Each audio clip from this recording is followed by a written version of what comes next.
Hi everybody, welcome to my parents' yard on Staten Island. This is the house I grew up in, so what makes this garden special is all of these plants have lived in New York for many, many years. Most of these tropicals go inside the house during the winter. So I'm going to show you how they look in June, which is, a very early part of the summertime, of course, and that does mean that they might look a little bit damaged. That's okay. So if you are growing tropical plants and you rescued them from the winter cold inside the house and now you're just disappointed, don't worry, they will catch up. And no, I'm not shoveling snow. Snow shovels are just really good at picking up yard debris.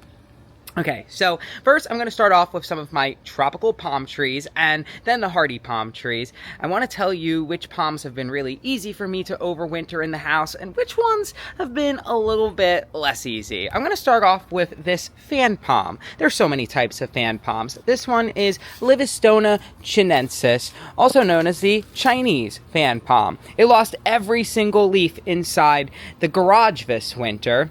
And that was probably because of underwatering, unfortunately. But